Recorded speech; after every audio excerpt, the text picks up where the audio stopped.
continuando con esta serie de mensajes sobre las epístolas del apóstol Pablo a la iglesia de Tesalónica. En esta ocasión estamos en los versos que leímos, son solo 3 versículos. Quiero leerlos nuevamente. Primera a los Tesalonicenses, capítulo 5, del 16 al 18. Estad siempre gozosos, orad sin cesar, dad gracias en todo, porque esta es la voluntad de Dios para con vosotros en Cristo Jesús. El mensaje de esta mañana lo hemos titulado Un andar perseverante. Padre, gracias por la oportunidad de estar en tu casa. Estamos aquí por tu misericordia, Señor, y estamos agradecidos por ella. Estamos agradecidos por la bendición de adorarte. Agradecidos, Señor, por la bendición de escuchar tu palabra. Y de manera personal reconozco, Señor, que no puedo hacerlo en mis fuerzas. Pido tu poder para exponer tu verdad en esta mañana. En el nombre de Jesús. Amén. Amén. Bueno, cuando la fe es auténtica, es una fe que se manifiesta en perseverancia. La fe verdadera es una fe perseverante. No significa que estaremos exentos de pruebas, de tentaciones, y que podrá suceder que por momentos nos sentemos o alguien pueda caer, pero cuando esa fe está descansando en el Señor, esa fe se vuelve a poner de pie y continúa su andar. Dice la Biblia, y el que persevere hasta el fin será salvo. No significa que por perseverar somos salvos. La verdad es que toda fe, cuando es auténtica, es una fe perseverante. Y cuando digo que es auténtica, es la fe que descansa sobre el fundamento inconmovible de los siglos, que es el Señor Jesucristo. Y cuando la iglesia está edificada sobre Jesucristo, es una iglesia invencible.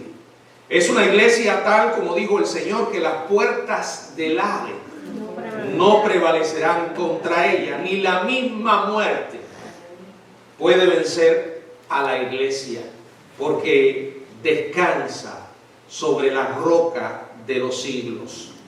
Si tú verdaderamente has conocido al Señor Jesucristo, si verdaderamente has nacido de nuevo, tu vida cristiana se va a caracterizar por esto, por perseverar.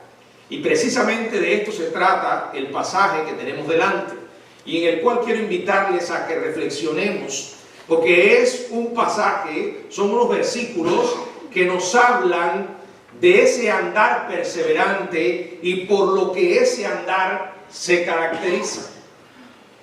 Vamos a considerar 3 cosas.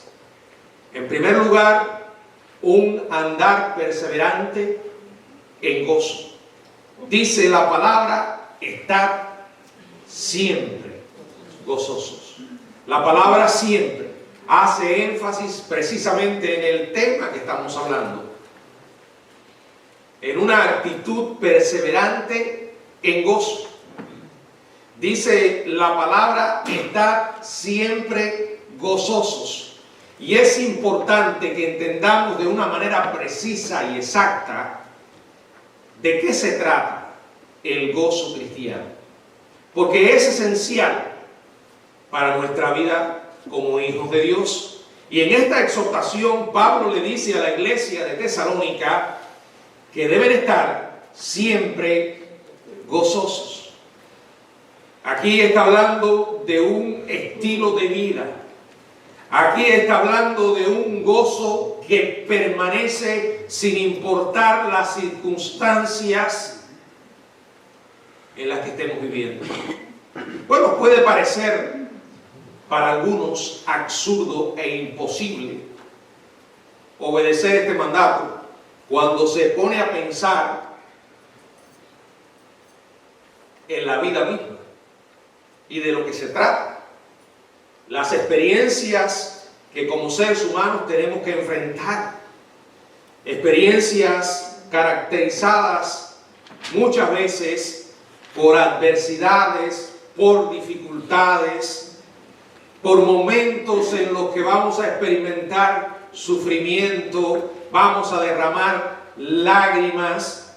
Sin embargo, aquí el apóstol Pablo está hablando de parte de Dios. Y cuando Dios nos pide algo o nos ordena algo, es porque es posible obedecer. Es más, en la obediencia misma, Dios está con nosotros. Sabemos claramente que cuando conocimos a Jesucristo como nuestro Salvador, el Espíritu de Dios vino a residir en nuestra vida. La Biblia enseña que somos templo del Dios vivo. Y ese Espíritu nos da poder para vivir la vida cristiana que Dios quiere que nosotros vivamos. Y dentro de esa vida cristiana está el gozo. El gozo que viene como resultado de la relación que tenemos con nuestro Dios, de conocer lo que significa que en un momento aceptamos la verdad del Evangelio por medio del arrepentimiento y la fe. Dios perdonó nuestros pecados, nos dio la esperanza de la vida eterna, sabemos cuál es nuestro destino y con quién lo pasaremos. Y para el presente el Señor nos ha dejado lo que la Biblia llama el fruto del Espíritu, que es reflejar el carácter de Jesucristo. Y en Gálatas capítulo 5, verso 22, están los componentes de ese fruto. Y uno de los componentes de ese fruto es el gozo, como dice la palabra. Mas el fruto del Espíritu es amor, gozo, paz, paciencia, benignidad, bondad, fe. Dice amor, gozo. Y en Romanos capítulo 14, en el verso 17, también leemos: porque el reino de Dios no es comida ni bebida, sino justicia, paz y gozo en el Espíritu Santo. Tenemos el gozo de Dios, está en nosotros. El Espíritu lo reproduce en nuestra vida. Por eso es posible obedecer este mandato. Por eso es posible estar siempre gozosos. Ese gozo es el resultado de una confianza profundamente arraigada en el amor de Dios. Es una confianza profundamente arraigada en el poder de Dios a favor nuestro y en su providencia de acuerdo a su plan perfecto. Por eso, hermanos, ningún suceso, ninguna circunstancia que podamos vivir, aparte del pecado, puede o disminuye el gozo verdadero. Repito, no depende de lo que nos rodea, no depende de lo que nos ocurre. Es el resultado de nuestra relación con Dios. Pero para poder entender un poco mejor lo que esto significa, vamos a considerar varias razones por las que podemos y debemos estar gozosos. Ante todo, debemos estar siempre gozosos en aprecio por el carácter justo de nuestro Dios, que incluso se muestra fielmente a sus hijos en cualquier circunstancia. La palabra del Señor nos dice en el Salmo 28, verso 7, buscamos allí, Salmo 28, verso 7, Jehová es mi fortaleza y mi escudo. En él confió mi corazón y fui ayudado, por lo que se gozó mi corazón y con mi cántico le alabaré. ¿Podemos realmente repetir este verso con todo nuestro corazón? ¿Podemos realmente hacerlo nuestro, tal como Dios nos lo entregó? Con toda seguridad, porque todos hemos experimentado la realidad de la fortaleza y la que nos da nuestro Dios y la fortaleza que encontramos en Él para protegernos, para ayudarnos. Por eso podemos confiar en Él y en base a esa confianza ver por fe su ayuda. Y esto nos lleva a gozarnos. Él es nuestra esperanza, hermanos. Y hemos visto esa esperanza muchas veces. En cuántas oportunidades no hemos estado literalmente con el agua hasta el cuello, ¿verdad? Y en medio de nuestra difícil situación, la poderosa mano de Dios nos alcanzó, nos sostuvo. Por eso nos gozamos, porque Él es fiel. Y por cierto, esa fidelidad de Dios no depende de nuestra fidelidad. Muchas veces no hemos precisamente andado en esa fidelidad y su misericordia no nos ha faltado. Segunda razón por la que podemos estar siempre gozosos es por la obra redentora de Cristo, que es el resultado de un Dios compasivo, misericordioso y amoroso. La palabra de Dios dice en el Evangelio de Lucas, en el capítulo 10, verso 20, Lucas 10, 20, pero no os regocijéis de que los espíritus se os sujetan, sino regocijaos de que vuestros nombres están escritos en los cielos. Esa es la mayor fuente de gozo que podemos tener.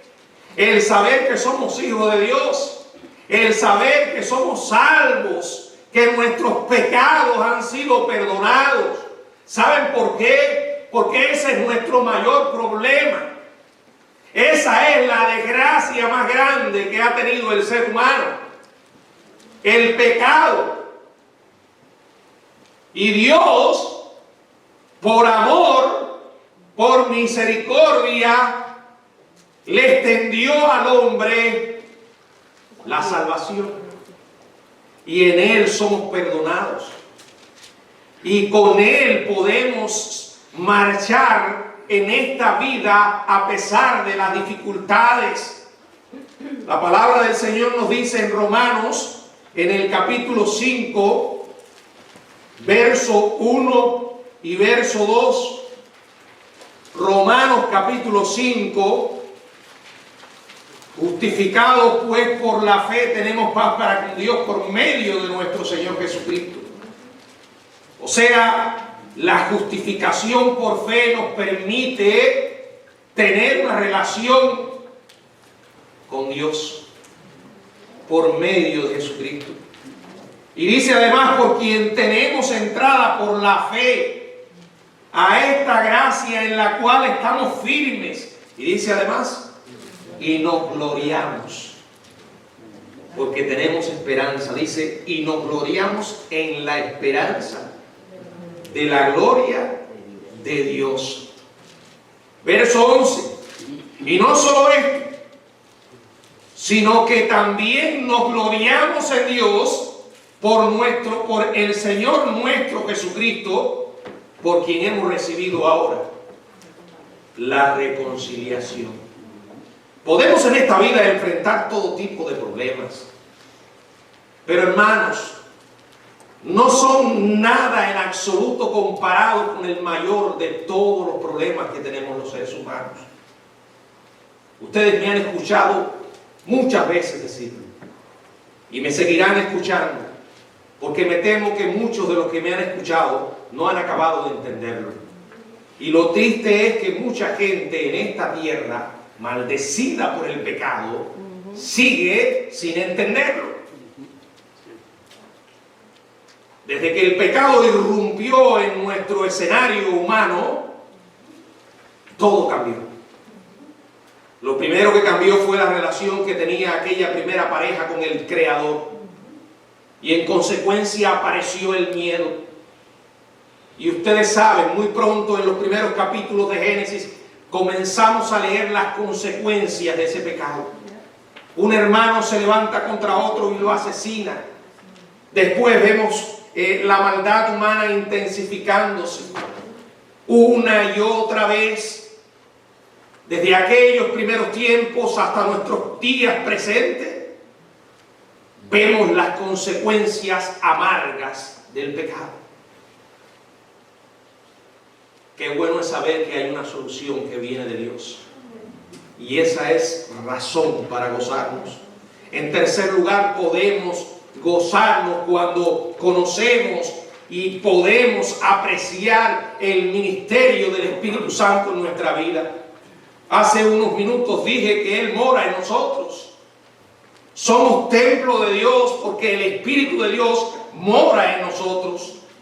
Y dice la palabra en el libro de los Romanos, en el capítulo 14, Romanos capítulo 14, verso 17, porque el reino de Dios no es comida ni bebida, sino justicia, paz y gozo en el Espíritu Santo.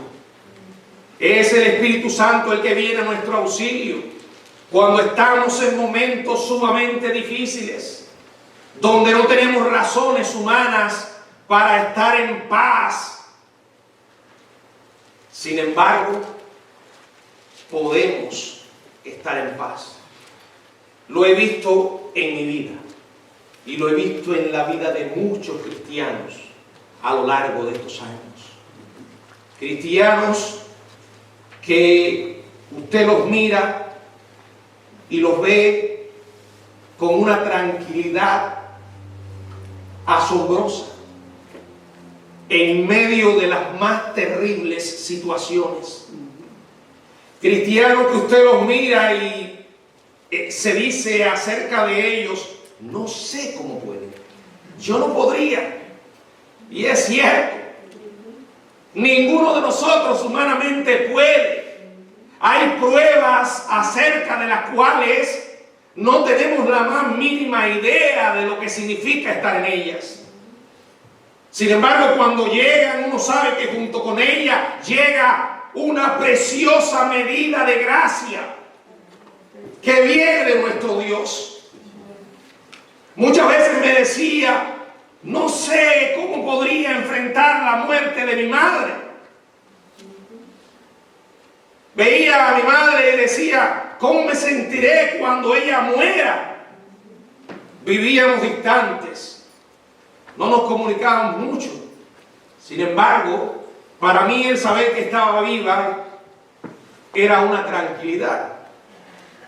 Cuando llegó ese momento, entonces entendí de lo que se trata esa medida de gracia y esa obra del Espíritu, auxiliándonos, sosteniéndonos y preservando el gozo, aunque no tengamos razones humanas para tal. Esto es razón para gozarnos. En cuarto lugar, los cristianos podemos estar siempre gozosos por la variedad, por la amplia variedad de bendiciones espirituales que poseemos. La mayoría de los cristianos no somos ricos materialmente. La mayoría de los cristianos no tenemos las riquezas que mucha gente sin Dios hoy puede disfrutar. Porque la prosperidad que viene de Dios no es precisamente una prosperidad material. Pero cuando con los ojos de la fe nos ponemos a considerar las bendiciones espirituales que tenemos en Cristo, somos más ricos que cualquier otra persona en este mundo.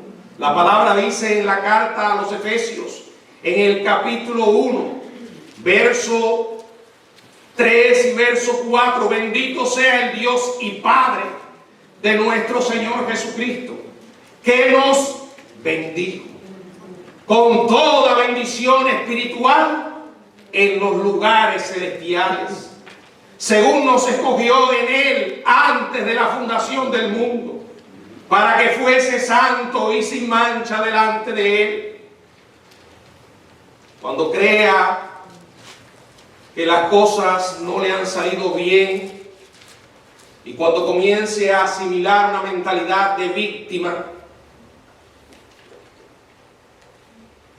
porque de alguna manera ha puesto sus ojos en este mundo y en la gente de este mundo, y se ha comenzado a despertar en usted una especie de envidia por las cosas materiales que otros tienen, póngase a pensar las bendiciones espirituales que tenemos en Cristo. Fíjense cómo dice la palabra, nos bendijo. Y dice con qué. Por favor, lea lo que tiene delante. Con toda bendición espiritual en los lugares celestiales en Cristo Jesús. Pero muchos quieren bendiciones materiales en los lugares terrenales, en el mismo diablo. Y se olvidan que el mundo pasa y sus deseos. Pero el que hace la voluntad de Dios permanece para siempre. Una quinta razón para gozarnos es el Dios que provee. Y parte de esa provisión es su plan soberano, que claramente dice la Biblia en Romanos 8, 28 hasta el 30, que es para el bien de aquellos que amamos a Dios. Allí está el gran pasaje de Romanos 8, el pasaje que contiene lo que podemos llamar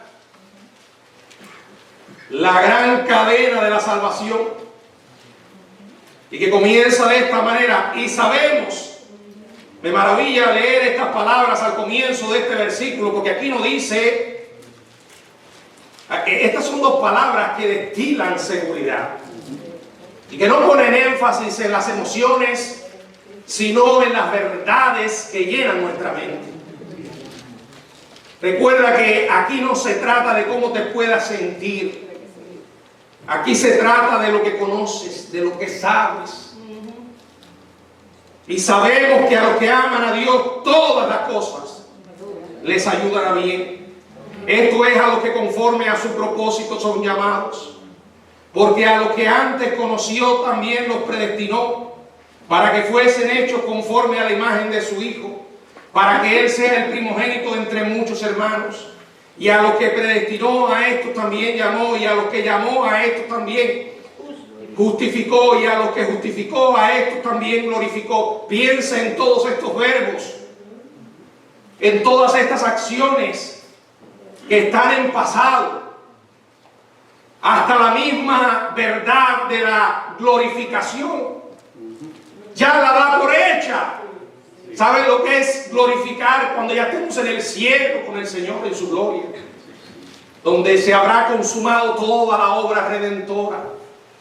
Intenten encontrar en estos pasajes o en este verso 30 alguna ruptura, algo que pueda impedir que esa hermosa cadena de la salvación se lleve a cabo. No. Y fíjense si es tan segura que ya Dios la da por hecha. Las que tienen que ver con las experiencias que ya hemos vivido y las que tienen que ver con la que falta. Hermanos, vamos a llegar. El cielo es nuestro destino. No hay absolutamente nadie que pueda impedirlo. Si usted lo duda, mi hermano querido, es porque ha olvidado las verdades que Dios les ha dejado en este precioso libro. Vaya conmigo a 1 de Pedro capítulo 1. Si usted mira a partir del verso 3, ahí comienza a hablar de una herencia que tenemos. Verso 4 dice que es incorruptible, incontaminada, inaccesible, reservada en los cielos para vosotros. Fíjense, hay una herencia y la vamos a cobrar. ¿Por qué la podemos cobrar? ¿Por qué la vamos a recibir? Dice el verso 5, porque sois guardados por el poder de Dios. ¿Puede haber algo más grande que el poder de Dios? Dios te hace una promesa, dice que hay una herencia para sus hijos y que el poder de Dios mediante la fe nos va a preservar siga leyendo, para alcanzar la salvación que está preparada para ser manifestada en el tiempo postrero. No hay razón para gozarse. Tenemos razón para gozarnos agradecidos por la gloria futura. Dice la palabra en Filipenses en el capítulo 3, verso 20. Mas nuestra ciudadanía está en los cielos, de donde también esperamos al Salvador, al Señor Jesucristo. La ciudadanía que tenemos en esta tierra es temporal y efímera, porque todas estas cosas van a ser desechas, dice la Biblia. Esto es pasajero. Recuerde lo que dije: el mundo pasa y sus deseos. El Señor dijo: el cielo y la tierra pasarán, pero mis palabras no pasarán. Algunos son bendecidos con llegar a 90 años, otros con más. Otros no tienen la oportunidad de disfrutar tantos años en esta vida. Y digo disfrutar sin olvidar que a veces es mucha molestia el trabajo. Sin embargo, lo mejor está por venir. Y cuando digo esto, alguno puede sentir el impulso a mirar a un lado y a mirar al otro. No. Lo mejor no viene en dirección horizontal. Lo mejor no viene del hombre, de ningún hombre. Cuando usted comience a creer esa mentira, usted ha perdido el enfoque y va a pagar. ¿Saben con qué pagamos? Con una vida de amargura, sin paz, llenos de resentimiento. ¿Saben por qué? Porque el cristiano que ha llegado a ese punto se ha olvidado que Dios nunca pierde. Jamás. Y le tengo mejores noticias. Estamos con Él. Estamos con el vencedor. Otra razón para gozarnos es la oración. El Señor prometió contestar nuestras súplicas. En Juan capítulo 16, verso 24 dice: hasta ahora nada habéis pedido en mi nombre. Pedid y recibiréis, para que vuestro gozo sea cumplido. Pero no recibo porque no pido. Y si no pides, no tendrás gozo, porque estarás encontrándote en el intento absurdo de querer resolver las cosas por ti mismo. Y créanme, hermanos, es un fracaso. Nunca lograremos tener las cosas bajo control y buscarle la solución perfecta. Y una razón más para gozarnos: la preciosa palabra que Dios nos ha dejado. La Biblia dice en Colosenses 3:16 que la palabra de Cristo more en abundancia en vuestros corazones. ¿Te sientes débil? Habla con Dios y deja que Él te hable. Habla con Él a través de la oración. Deja que Él te hable a través de la palabra. Me han sucedido momentos en mi vida en que he perdido el enfoque. ¿Y saben lo que necesito en ese momento? No es un consejo humano. No es la asistencia de un hombre por sabio y espiritual que parezca. En esos momentos necesito aislarme del mundo y tener una cita con mi Dios para que renueve mi fe y me recuerde quién es Él. Hermanos, y un gran privilegio que tenemos, y creo que es otro de las grandes razones para expresar gozo: el privilegio que tenemos de colaborar en la obra de Dios, proclamando el Evangelio de Jesucristo. La palabra nos dice en el libro de los Hechos, en el capítulo 15, verso 3, Hechos 15:3. Ellos pues, habiendo sido encaminados por la iglesia, pasaron por Fenicia y Samaria, contando la conversión de los gentiles y causaban gran gozo a todos los hermanos. Yo sé que a veces queremos buenas noticias en esta tierra, pero ninguna buena noticia que podamos recibir, por buena que parezca, se puede comparar con el gozo que viene de saber que un alma se salvó. Y aún mayor, que tú y yo fuimos el instrumento para esa salvación, compartiendo la verdad del Evangelio. Lo que sucede es que muchas veces tenemos la mente llena de verdades que conocemos, pero no acaban de descender la distancia de la mente al corazón. Hemos entendido lo que significa estar perdido. Hemos entendido que si seguimos perdidos y nos vamos de este mundo, enfrentaremos una eternidad en el infierno.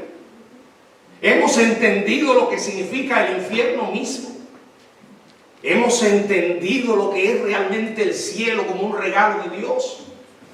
Por favor, amados hermanos, yo no creo que un cristiano que escuche estas verdades no tenga razón para gozarse. La Biblia dice: estad siempre gozosos. No significa que siempre vas a tener deseos de sonreír. No significa que vas a tener una cara llena de almíbar o una sonrisa de payaso, como si fueras uno de estos predicadores que vemos hoy, ¿verdad? Yo veo algunos motivadores que no son cristianos, y cuando los oigo hablar digo, cualquiera que escuche a estas personas, lo primero que dice: tienen todos los problemas resueltos. Estos son tipos fuera de serie, viven una vida sin problema.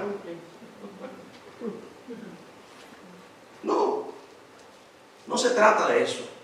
Habrá momentos en los que no vamos a tener deseo de sonreír. Sin embargo, eso no significa que el gozo ha desaparecido, porque es algo de adentro hacia afuera. Él es mi gozo y debe ser el tuyo. Por eso podemos perseverar en Él. En segundo lugar, un andar perseverante en oración. Y observen, en el versículo anterior dice: estad siempre gozosos. Y ahora Dios nos dice: orad sin cesar. El mismo énfasis en la perseverancia, el mismo llamado que nos hizo al gozo para tenerlo como una manera de vida, nos lo hace acerca de la oración.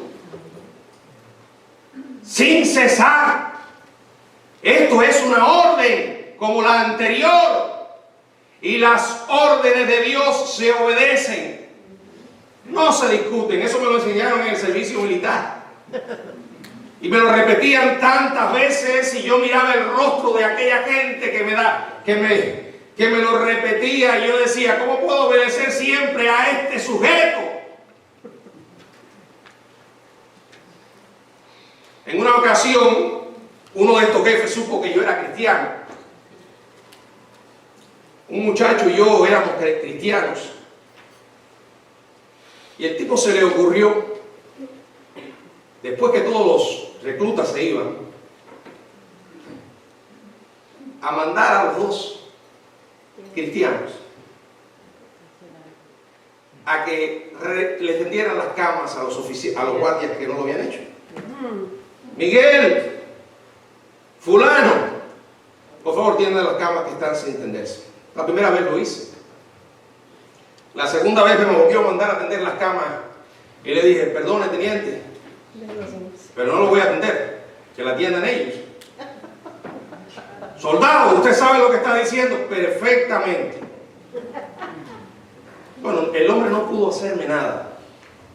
Solo me repitió esa frase desagradable para mí en ese ambiente. Usted no sabe que las órdenes se cumplen y no se discuten.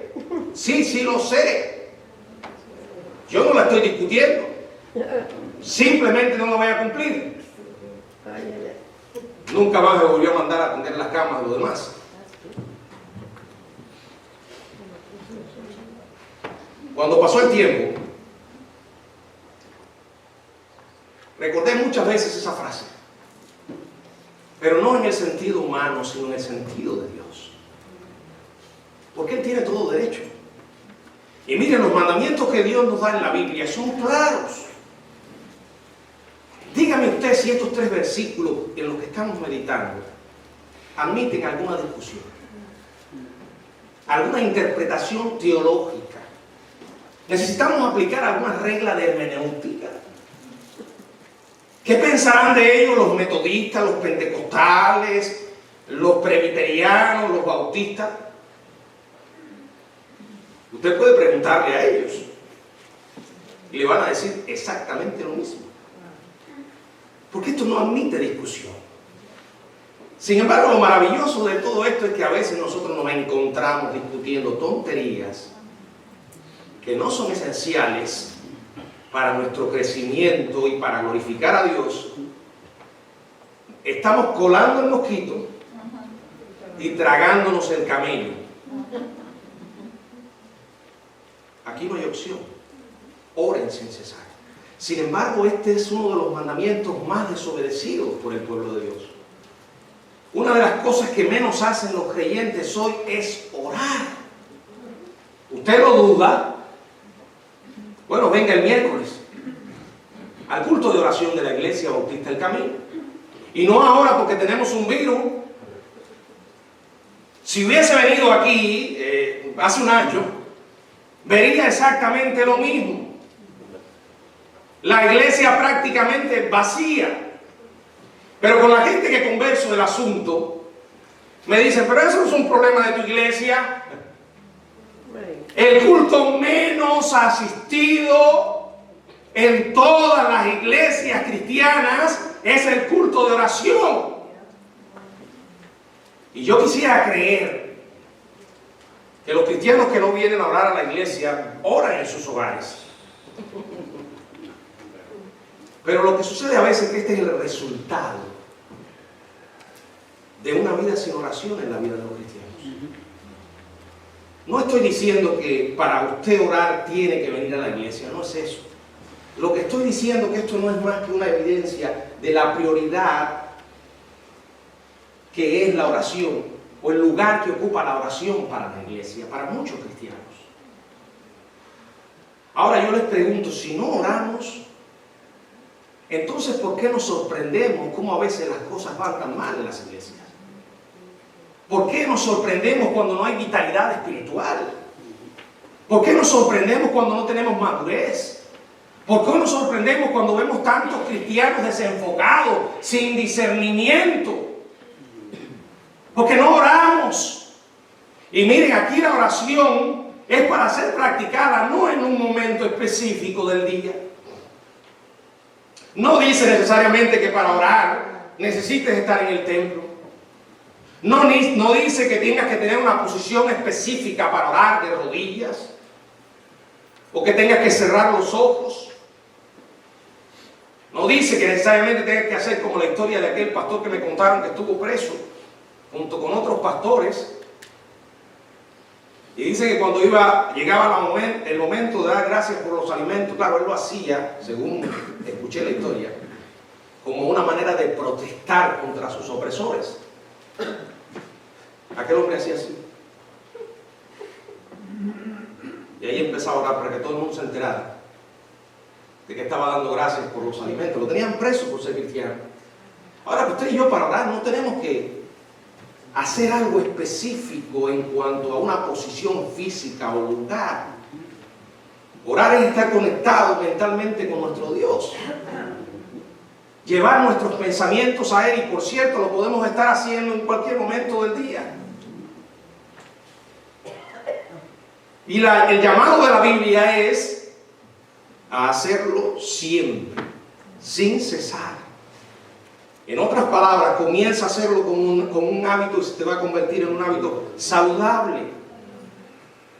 Los seres humanos somos criaturas de hábitos. Hay hábitos buenos y hay hábitos malos. No es malo hacer ciertas disciplinas espirituales por hábitos. Porque mi experiencia ha sido que cuando la he comenzado a hacer como un hábito, se ha convertido en una necesidad. Y créame, usted no tiene idea de las cosas que yo hablo con Dios. Si las escuchara se asombraría. Dios sabe todo acerca de mí. Y no hay asunto que sea de tan poca importancia que yo no hable con Dios. Y cuando no lo hago, ando en serios problemas. El llamado de la Biblia es orar sin cesar. Yo podría mencionarle aquí muchas razones por las que podemos orar. No les voy a mencionar los versículos que los tengo porque no quiero extenderme, pero solamente les voy a dejar algunas ideas. Primero, el ejemplo de la oración sin cesar por excelencia fue el Señor.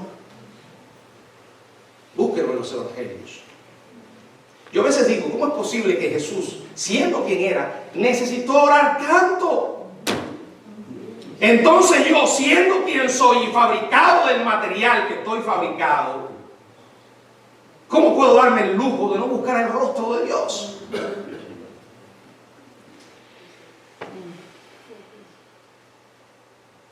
Podemos orar dándole gracias a Dios.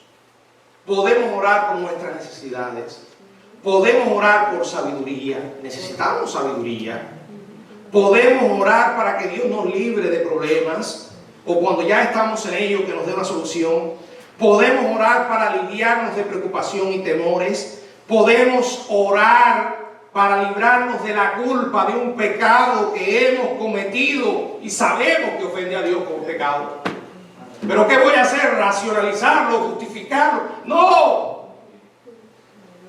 Yo cuando me ocurre esto le digo, Señor, tú sabes lo que hice esta mañana. Señor, nadie me estaba mirando y probablemente nadie se enterará nunca. Pero Señor, yo sé que esto te ofende. Yo sé que esto estorba mi relación contigo. Yo sé que ahora el diablo me está diciendo, hipócrita, no vuelvas a orar, aléjate de Dios. Pero no puedo hacerlo, Señor, porque sin ti mi vida no tiene sentido. Siempre he creído que si voy a morir, debo morir peleando. Muchas veces caeré y la carne me querrá llevar a rastras lejos del altar de Dios. Pero Dios siempre me dice, regresa. ¿Saben por qué? Porque los que somos padres entendemos esto. Nuestros hijos pueden hacer las barbaridades más grandes que seamos capaces de imaginar, pero nunca dejarán de ser nuestros hijos. Porque si en un momento dejan de ser su hijo, usted no es un verdadero padre. Y eso sucede con nosotros, de quien dice la Biblia que somos malos. El Señor dijo, si ustedes siendo malos sabéis dar buenas dádivas a vuestros hijos, ¿cuánto más vuestro Padre Celestial? Dios es bueno. Amén. Y qué tremendo privilegio llegar ante su presencia en cualquier momento del día. No tenemos que buscar una experiencia espectacular. No tenemos que esperar un calambre o una convulsión. Dios puede hacer lo que quiera. Y yo sé que cuando estamos en su presencia, nuestras emociones son tocadas profundamente. Pero no es eso lo que determina o debe determinar nuestra relación con Él. Es la fe. Es el creer que Él dice quién es y que lo que dijo que hará lo va a hacer. Y Él dijo que nos va a escuchar y va a responder. Orad sin cesar. ¿Te preocupa la situación de Estados Unidos de América? ¡Ora! ¿Te preocupa la decadencia moral y espiritual de este país? ¡Ora! ¿Te preocupa el nuevo presidente que viene? ¡Ora! ¿Te preocupan las vidas que se están perdiendo todos los días? Mientras tú y yo perdemos tanto tiempo en boberías, ¡ora! Y obedece. Saben, usted no puede estar orando por algo y permanecer impasible. Usted no puede estar orando por la salvación de las almas y no hablarle a las almas que tiene cerca. Muchas veces me he visto como pastor en mi ministerio y en mi vida personal sin opciones. No he sabido qué hacer.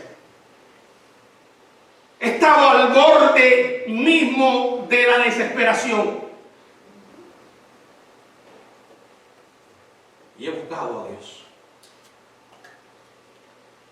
Mi hermano, les aseguro que Dios es real. Amén. Ahora no podemos verle cara a cara, un día lo veremos. Inmediatamente viene del cielo su sabiduría. Y es como si Dios te dijera, o me dijera, hijo mío, descansa. Yo sé lo que haré. En mi tiempo y a mi manera. ¿Cómo es posible que digamos que somos hijos de Dios y no oremos? Por eso a veces tenemos tantos problemas, hermanos, que en lugar de resolverse, se complican. Cosas pequeñas que se agigantan. Por eso a veces vivimos una vida tan miserable y mediocre, porque no oramos. En tercer lugar, debemos perseverar en gratitud. Dice la palabra de Dios en la primera carta a los Tesalonicenses, también en el verso 18, dad gracias en todo. Porque esta es la voluntad de Dios para con vosotros, en Cristo Jesús. Es interesante que venga este mandato después que el Señor dio los dos anteriores. Habló del gozo, y habló del gozo siempre. Inmediatamente nos recuerda que para mantener ese gozo hay que orar, y orar siempre. Y ahora nos dice que cuando tenemos el gozo en nuestra vida y cuando oramos para mantener ese gozo, en tercer lugar, se nos hace posible dar gracias en todo. Y si todavía tienes duda, dice claramente, porque esta es la voluntad de Dios para con vosotros en Cristo Jesús. Ustedes saben lo que dice el versículo. No dice gracias por todo. No dice, si ahora se te acaba de morir un hijo, que diga, Señor, gracias porque se me murió mi hijo. No. Da gracias en la muerte de tu hijo. No por el hecho en sí, sino porque Dios lo permitió y Él no te ha fallado. Es difícil, pero no es imposible. Yo creo que de alguna manera estos tres versículos están unidos. Yo creo que de alguna manera forman un hermoso regalo que nos llega del cielo. Que cuando los tomamos seriamente comenzamos a vivir en una dimensión espiritual totalmente diferente. Den gracias en todo, se refiere a todo lo que ocurre en la vida. No importa las luchas, no importa las pruebas, no importa las dificultades, no importa las vicisitudes que pasen, excepto aquellas cosas que ocurren en tu vida como resultado del pecado. ¿Y saben qué? Voy a ir un poco más lejos. Aún así, cuando nos arrepentimos y pedimos perdón a Dios, Él es capaz de convertir ese fracaso en una victoria. Porque solo Dios es capaz de hacer eso. Dice la Biblia, den gracias en todo. Sé que hay momentos en los que emocionalmente no sentimos deseos de dar gracias. Si usted me dice ahora que está en un problema difícil o una tragedia familiar al estilo de la que acabé de mencionar, de un hijo o de una madre, o un amigo que amas y que está muriendo en un hospital, si me dices a mí que tú tienes deseos de dar gracias porque lo sientes, permíteme decirte que eres un psicópata o un mentiroso. Pero fíjense que esto es un mandato. Y cuando Dios da órdenes, Él está hablando a nuestras mentes en el contexto de la voluntad. Aunque no lo sientas, hazlo. Abre tu boca o conecta tu mente con Dios y dale gracias. Dale gracias porque lo que llegó a tu vida llegó por aprobación de Dios.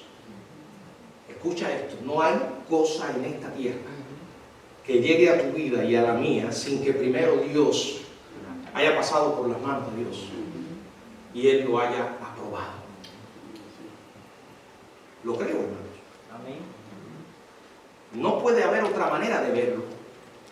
Y en segundo lugar, porque cuando llega, Él promete estar con nosotros en la adversidad. Yo no sé si usted ha tenido alguna vez la experiencia de llevar a un niño pequeño al doctor para que le hagan una cosa tan simple como inyectarle o ponerle una vacuna. Yo estoy seguro que hasta ahora usted no habrá encontrado a ningún niño que haya ido al doctor contento. Y cuando de pronto haya visto la aguja, sonría. No, lo primero que probablemente haya hecho, que mire para ti y te diga, papá, mamá, ¿cómo es posible que tú me hayas traído aquí para esto? Por favor, sácame de aquí y dale una bofetada a ese hombre, empújalo, que no me inyecte. Sin embargo, tú sabes que eso es necesario y es para tu bien. Lo más que solemos decir como humanos, no te preocupes, yo voy a estar contigo. No te va a doler. Aunque sabemos que sí les va a doler. Pero tratamos de consolarlos, de ayudarlos. Eso es una ilustración muy pobre, pero creo que de alguna manera representa lo que sucede con tu vida y con la mía cuando nos vemos en los momentos más duros que podamos vernos. Yo no creo que es porque a una madre cristiana se le muera un hijo, Dios se durmió o dejó de amarla. No. Al final, hermanos, si lo analizamos desde la perspectiva espiritual, ni la muerte misma es una derrota para el Hijo de Dios, ya sea la suya o la de alguien que ama, si muere en Jesucristo. Porque si no murió en Cristo, tiene razón para estar triste. Aunque ni eso va a robarte el gozo, tienes razón para estar triste. No, Dios no quiere que nos engañemos. Alguna gente va a venir a ti y te va a decir, no te preocupes, al final Dios va a entender. A lo mejor, después que se murió, Dios revisa y dice, bueno, voy a mandarlo para el cielo. No. Y quizás la persona viene a ti con las mejores intenciones y te dice, dale gracias a Dios y ya descansó. Descansó. Yo no estoy diciendo que usted sea cruel. Mejor no digas nada. No digas mentiras. No lo mandes para el cielo si sabes que no está allí. No le digas que descansó si tú sabes lo que es el infierno. Si vas a decir algo, dile, voy a estar orando por ti para que Dios te fortalezca. Pero a veces queremos ser tan diplomáticos que somos mentirosos. Está descansando. Léase el libro de Apocalipsis. Después del juicio ante el gran trono blanco, claramente dice la Biblia, y serán atormentados día y noche. Eso no es precisamente un descanso. La gente que se muere sin Cristo no se va a un tour por el infierno.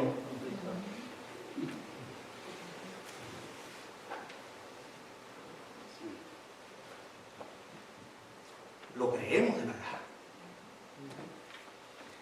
Si lo creemos, entonces ¿por qué no le hablamos?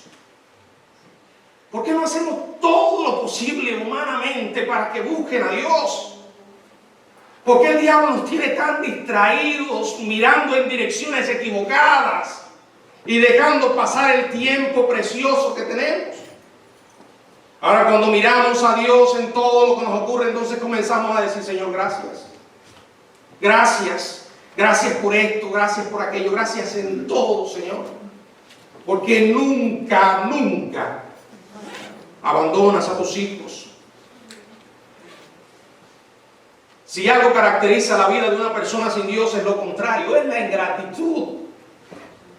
La Biblia dice en Romanos capítulo 1, verso 1, claramente que lo que caracteriza la vida de una persona impía es la ingratitud a Dios. Pues habiendo conocido a Dios, no le glorificaron como a Dios, ni le dieron gracias, sino que se envanecieron en su razonamiento y su necio corazón fue entenebrecido. Esto es lo que está pasando con el hombre hoy. Dios es revelado.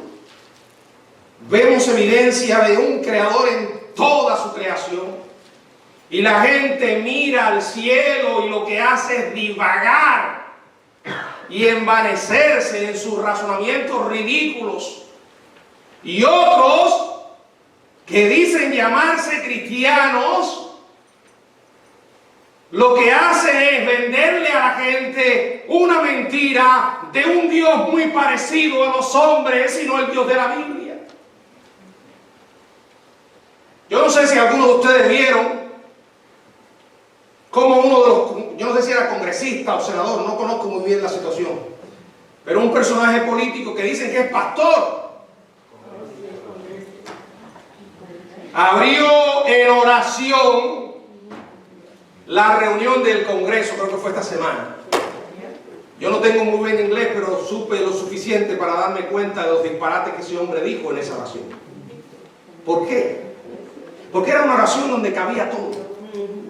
Y como si fuera poco, al terminar, dijo esto: amén, euma. Creo que lo dije bien. Y yo decía, pero este que se fumó, ¿qué se fumó? ¿Qué tomó? Pero lo increíble es que dijo que él era un reverendo, o alguien dijo que era pastor. Pastor, pero es que orar de otra manera sería políticamente incorrecto. Es probable. Pero ¿cómo creen que se siente Dios cuando un payaso que se llama pastor? Dios le da la posibilidad de ocupar un lugar como ese. Habiendo conocido a Dios, estoy seguro que lo conoce. No estoy seguro de que sea cristiano, pero por lo menos conoce a Dios. No le glorifique como tal. Y allí entre las cosas que dijo, habló de un Dios de no sé qué religión.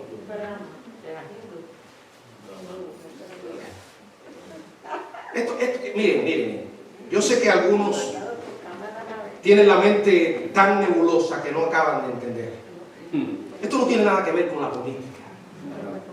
Esto tiene que ver con el Dios único y verdadero que se ha revelado en la Biblia y que no admite que levanten a otro Dios. Lo dije el viernes y lo seguiré diciendo. El Evangelio es excluyente. ¿En cuanto a qué? En cuanto al medio de ser salvo. No es excluyente en cuanto a la oferta. La salvación es para todos los pecadores. Claramente la Biblia dice que Cristo vino al mundo a salvar a los pecadores. Y Pablo dice, de los cuales yo soy el primero. El Evangelio es para todos. Cristo murió por todos. Hay que darle la buena nueva a todos. Pero no todos los caminos llevan al cielo. Jesús dijo claramente, yo soy el camino, yo soy la verdad y yo soy la vida. Yo no tengo ningún problema en que un cristiano llegue a una posición política en este mundo. Yo no quisiera estar en sus zapatos, pero si Dios le abre la puerta, no te puedes olvidar de quién te puso allí.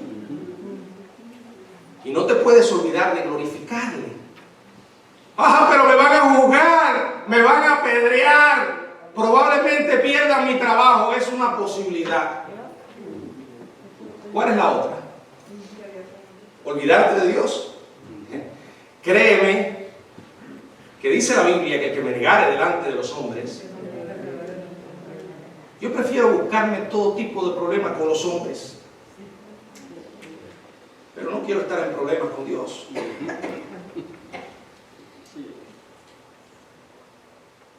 Ningún hombre al final me va a juzgar. Ningún hombre en esta tierra, por poderoso que sea, tiene el poder para mandarme al infierno. Sin embargo, el Dios vivo sí lo tiene. Y el Dios de la Biblia no es el Dios que mucha gente ha creado para quedar bien con todo el mundo. Como alguien dijera, Dios creó al hombre a su imagen y semejanza, y el hombre le devolvió el favor a Dios, creando a un Dios parecido a ellos. Escuchen, si es que tiene tiempo para perderlo, lo que tanta gente dice creer acerca de Dios. Están aquellos que miran a Dios como el amigote, ¿verdad? Alguien muy parecido a ellos. Otros que miran a Dios como el mago, el genio de la lámpara, el tipo que le va a sacar de todos los problemas, y después que lo saca me olvido de ti, hasta que vuelva a estar en problemas. O el Dios abuelito, de pelo blanco, sonriente, que no importa las barbaridades que nosotros hagamos, Él se va a reír y te va a decir, nietecito, como te quiero. Lea la Biblia. El Dios de la Biblia es un Dios de amor. No lo dudo. El mensaje del Evangelio es un mensaje de amor y esperanza. Pero también la Biblia dice que Él es fuego consumidor. A ese Dios tenemos que darle gracias. ¿Estás dispuesto a hacerlo? ¿Estás dispuesto a perseverar? En estos tiempos en que tanta gente ha abandonado su fe, o sencillamente dejó que el mundo los metiera en su horma, y hoy en día no se sabe si son cristianos o son del mundo, no sabes qué son.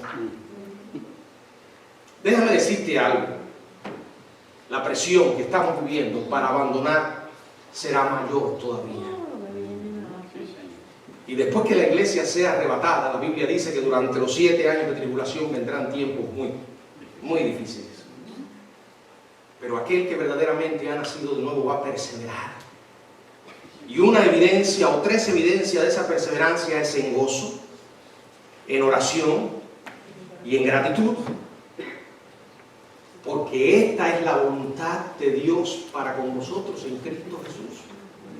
Olvida el instrumento. Tu problema no es conmigo. Ya yo me voy a callar después de casi 1 hora hablando. Me vas a olvidar. Pero que no se te ocurra olvidar lo que Dios escribió en este libro, porque es la voluntad de Dios para con vosotros. Te incluye a ti, me incluye a mí. Y las órdenes se cumplen y no se discuten. Estimado amigo, ese mismo Dios te ama y quiere salvarte. Es tu única esperanza para el presente y para el futuro. Ven a Él ahora. Pídele que perdone tus pecados. Lo has conocido. El mundo no cayó del aire. O sea, tú, mira, tú mismo eres el resultado de un propósito. Tu mamá y tu papá tuvieron el propósito de engendrarte y de traerte a este mundo. La creación es el resultado de un propósito soberano, de un Dios creador. Tu vida en este mundo es igual. Y tu problema es tan grande que solo pudo venir una solución del cielo. Y esa solución se llama Jesús. Habla con Jesús ahora. Él está aquí y va a perdonar tus pecados y darte la vida eterna. Que el Señor les bendiga. Amén.